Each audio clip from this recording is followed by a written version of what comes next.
Yo, kamusta mga Kamaze Sports? Welcome back sa ating YouTube channel. Ngayong araw na ito, ay pag-uusapan natin, Lakers hindi pa tapos kumuha ng players. Ang Los Angeles Lakers nga ay ginulat ang mundo ng basketball matapos nga nilang gumamava ng napakaraming trades ngayong trade deadline upang mas palakihin pa ang chance nila ng makapasok sa playoffs at makuha ang kampyonato ngayong season.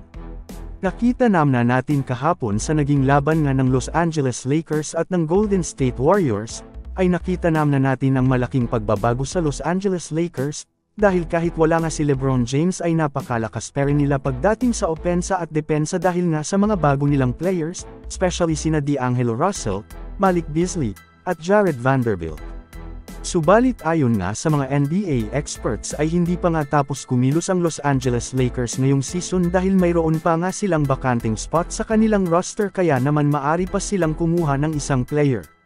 Kaya naman ngayon nga ay talakayin natin kung sino-sino nga ba ang pwedeng kuhaning player ng Los Angeles Lakers para sa kanilang bakanting roster spot.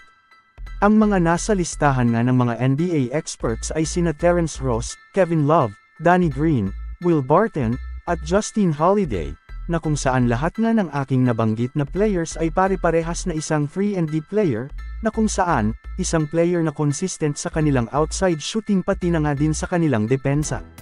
Ang malaking katanungan na nga lang dito ay kung sino nga ba ang kukuhanin ng Los Angeles Lakers. Well, para nga sa akin mga Kamaze Sports, ay kahit sino naman sa limang ito ang makuha ng Los Angeles Lakers ay malaki ang maitutulong sa kanilang kupunan. Subalit kung ako nga ay pipiliin ko nga dito ay walang iba kundi si Kevin Love. Dahil kung titingnan nga natin ang current roster ng Los Angeles Lakers ngayong season, ay wala na nga silang veteran players dito bukod kay LeBron James, kaya naman kung makukuha nga nila si Kevin Love panigurado akong hindi lang shooting at depensa ang madadalo nito dahil maari ding nitong maibahagi ang kanyang experience sa mga batang players ng Los Angeles Lakers.